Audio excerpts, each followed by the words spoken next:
Ito ba? Ayun na. Junil niya. Ayun, Junil niya. Ikaw.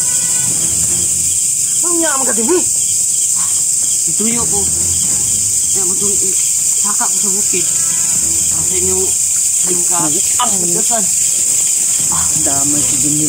Junil, hindi ina. Kalma mo.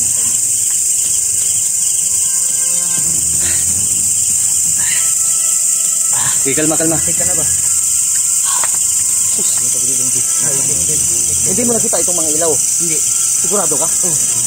Nagtarong ba? Lagi. Wala kang nakita talaga? Wala kang nakita? Wala. Tol. Napaka-epektibo naman ito si Abdul Tol.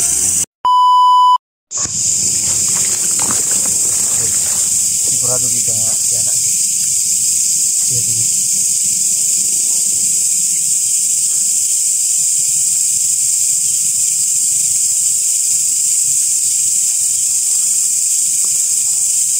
Di pahidan naman kanimo sa katong bato ang mga cellphone. Tol. Ano na itataka? Magtaka sila na. Yan pong mga ilaw sa aming cellphone. Ay, basado na po yan ng tagulilong. Masusubukan to ngayon tong batong jablo ni Bagpitol kung gaano kabisa. Kasi kung makita kami ngayon, hindi mabisa yung tagulilong na taglay ng batong jablo. So naka-TV po, yan po yung ginamit namin tagulilong ngayon. Sinubukan namin sa talang tatalab. Dahil kung makita kami o makita yung ilaw na yan, ibig sabihin pikoy. So itatapon namin yan. Nabasbasan ko na po yan. Napasukan na ng Satur of Salom. Susubukan natin. Ito po yung kanina, kung nakita niyo po kanina, yung pumatay ng bandido. Palaisipan po sa amin kung sino ito. Kaya ang ginawa namin, nagtagulilong kami na hindi naman sana dapat namin gamitin ngayon dahil prepared po ito sa mga delikado at emergency na mga nangyayari.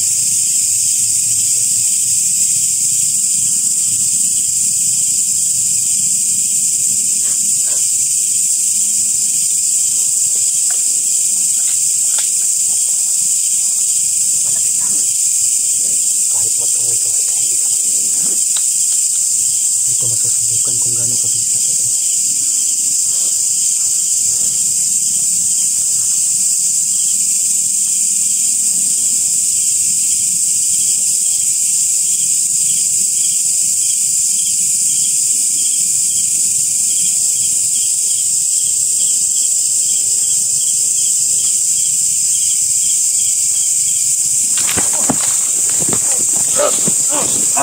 Ito ba? Ayun na. Junil niya. Ayun, Junil niya. Ikaw. Ang niya ang magkatibi. Ituyo ko. Kaya matulog saka ko sa bukid. Kasi yung magdasan. Ang damay si Junil. Junil, hindi ina. May gani kay. Abi na namog. No, man ka nagpaibalo nga. Isunod ka Silan yung bataan. Kapit ka ba? Bakit ka pumunta dito, Junil? Sinasabi nga naman. Ituyo ko ni saka ang bukid para sa inyo. Kasi bitawan mo ka. Pero kasama mo sa kagat. Ha? Kura, titindog-tindog. Dinala mo pa itong baril ni Kijin na pinagawa namin to. Hinatid ko dito sa bahay. Tingnan mo pa yan. Ito, hindi ka talaga napayam. Hawakan mo. Itong batang to. Hindi, huwag tayo dito, Jis. Ito na yung kalsara. Bigay mo dito. Dito nil. Gintik na bata to. Damay. Junil lang pala to. Bilis. Doon tayo sa... Doon. Sumunod ka doon. Una ka. Ang ginagawa mo dito kasi? Sige na doon.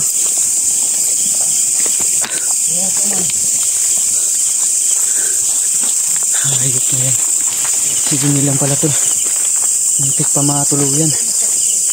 Pati nakontrol ko yung kamay ko at sumigaw siya agad at nagpakilala. Ito na nga yung sinasabi. Diyan, safety yan. Kasundan ka, wala. Alam mo ka nga dun. Ay. Hapita dyan eh. Muntik na tol.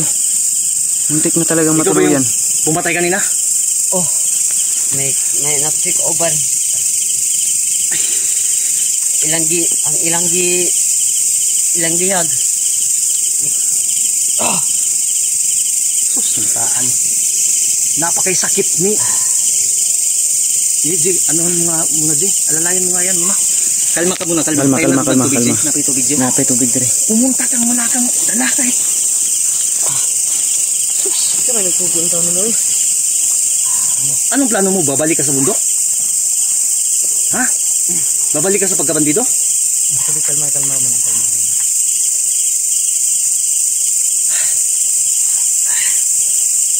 Okay, kalma. Teka na ba? Sus, pastilan. Taan, huwag man kay. Wala man lagay ka nag-message. Sundon nini mo, huwag kang. Pugusin ako sa kagbukid para sa inyong yung kaligtasan. Anong kaligtasan, Junel, na alam namin yung gagawin namin. May tinungol si Bagtik sa ako Sige, anong tinugon? Anong tinugon? na kalimut sa sulti sa inyo ha. Nakalimutan niya magsabi sa amin. Nakalimutan siyang gusto niya sabihin sa amin. Oo. May sungkot. Kalma ka muna. Pag-asabigag, tarong mo dabi. Hindi ka nasundan? Sigurado ka? Kalma. Ilan mo eh. Munti ka na talaga ba? Bari ko. Natin siguro to doon sa bahay. Na-chrome na kasi yan eh. Wala sila kabalo na kuha na ko na. Dali ko. Ano ka may rason na nganong dili sa mga tanas sa ubit? Dili pangutang ko di. Kapit ko ba? Nang-message na ko sa yang igagaw na si Kuan. Mato do bukid ni Kuya Alpa. Ni Joseph. Alpa. Nakita ninyo dito sa monitoring? Oo, nakita ko. Nag-monitor mo dito sa mga video. Pagkalaman ko, pumunta dahil ko dito. Pumunta ka agad dito. Kaya nga, anong purpose mo? Bakit ka pumunta dito? Delikado, alam mong delikado. Wala akong magawa. Ano walang magawa? Ang tanong ko, Junel, bakit ka umakyat dito mag-isa? Kaya nga. Yan. May sinabi si Junel sa akin. Ayun, Junel. Bagtik na. Kumalma ka nga. Kalma ka nga. Huwag kang kabahan. May sasabihin siya sa inyo. Kalma. Pakalmahin mo nga muna. Nautal eh. Kalma ka. Hindi ka namin sasaktan, Junel. Nagtatanong kami kasi munti ka na talaga. Nako. Sorry na po. Hindi, sige, kumalma ka at magpaliwanag kang maayos, be. Dahil kami, pasensya na po kayo tula kung medyo nabigla kasi kami. Wala kaming idea eh. Magulo yung utak namin, pagod pa. At wala pang saktong tulog. Sige, Junel, pilitin mong kumalma muna. Kaya mas mabuting gamitin ko nito kasi hindi pa magaling yung ano mo, yung nanginginig ba? Sige, gamutin mo nga muna, G. Gamitin mo yung batong jablo, G. Hindi mo kami nakita kanina? Hindi, magtatanong muna ako. Masyadong madilim kasi. Tumalab talaga yung tagulilong, G. Hindi mo nakita itong mga ilaw? Hindi. Sigurado ka? Oo. Nagtarong ba? Lagi. Wala kang nakita talaga? Wala kang nakita? Wala. Tol. Grabe. G. Napaka-epektibo ng batong jablo, Tol. Ingatan mo yan, G. Sige, gamitin mo. Yan, Tol. Si PG, Tol. Gamutin mo. Ikaw magamot o ako? Ikaw na. Gamitin mo yung batong jablo. Huwag mo lang ipakita sa camera. Huwag mo lang ipakita sa camera.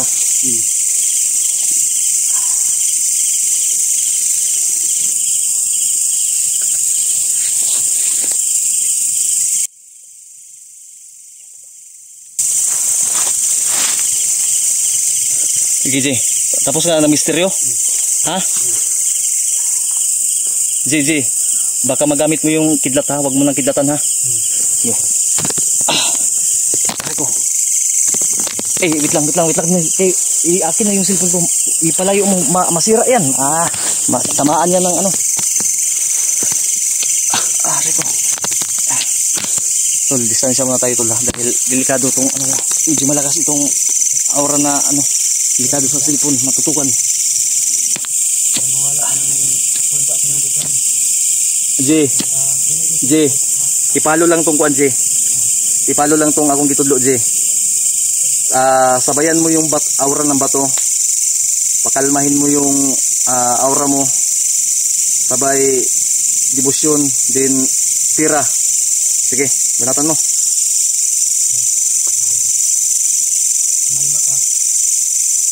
Yan tol. Grabe tol, tumalab talaga yung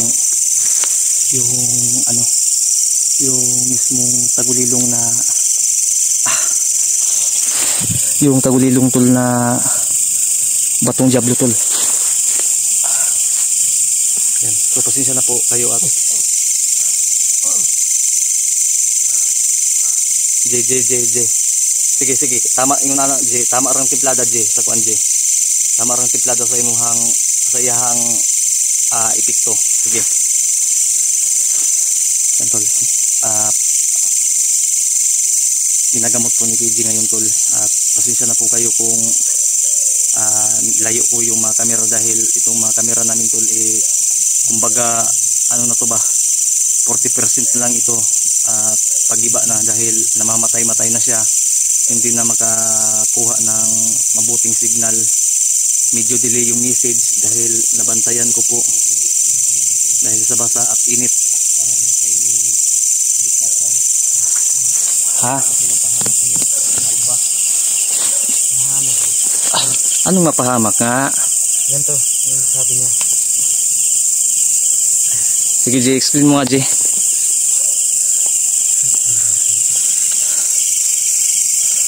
Namumutla ka. Ito na yung pagkaramdam mo.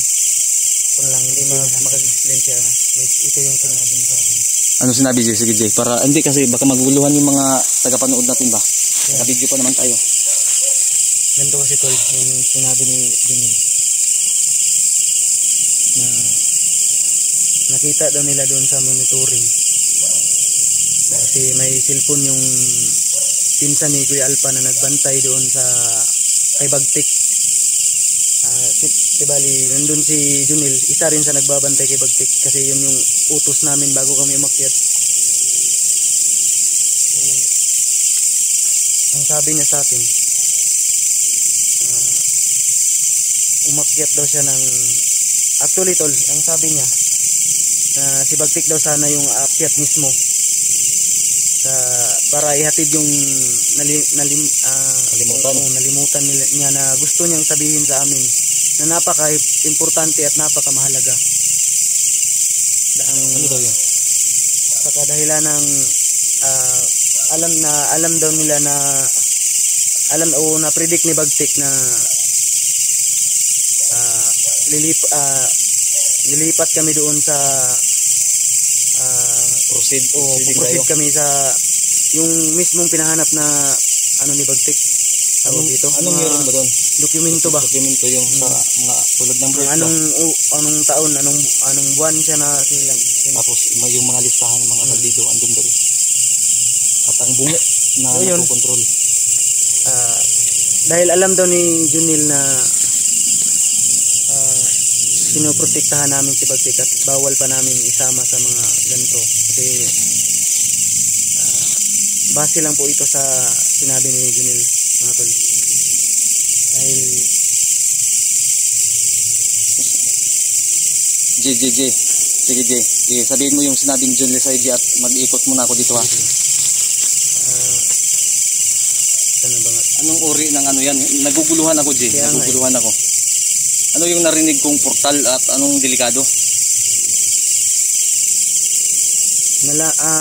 Na monitor para nila yung, di ba si Remart naligtas na? Oo, nakatakas na. Oo, nakatakas na si Remart at may tumulong daw na kapwa niya na kasama dati na gusto na rin magbago. Kaya agad-agad umakyat siya para iparating sa atin daw yung sinabi ni Bagtik na hindi nasabi nung nandun pa tayo sa baba. Jonel, J, ganito lang J. Jonel, kung totoo man yung sinabi mo, maraming salamat sa iyo.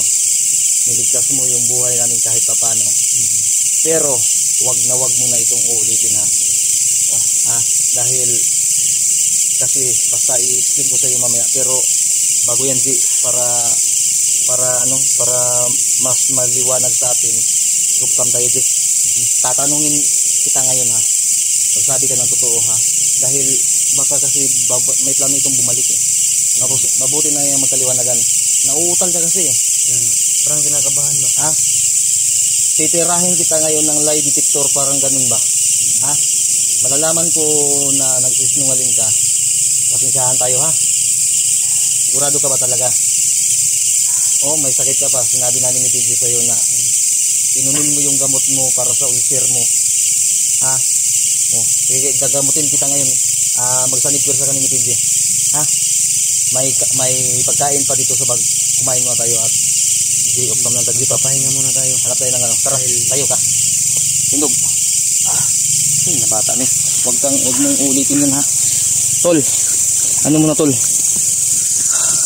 Wait lang, gusto kong maklaro itong mga pinagsasabi ni Jomel tol. Bigla nang umakyat.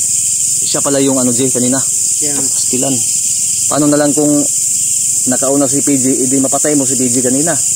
O kundi kung nakuratan ni Yung na uswito gini si Adria. nakadugo naman kalo lagi. Dagan na kag napatay. Oh.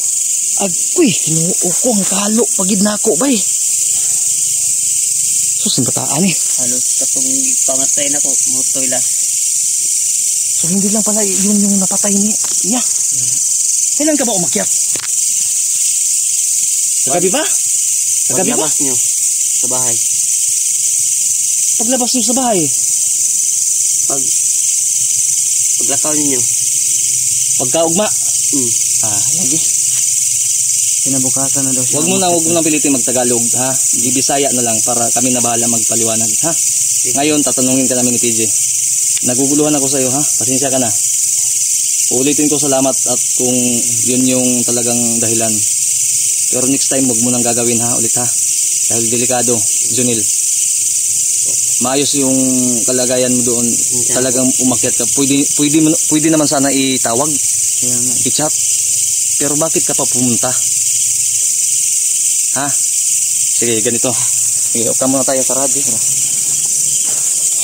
Doon lang tagkasada din. Para magpaway sa tapakan. Pakain ka muna namin.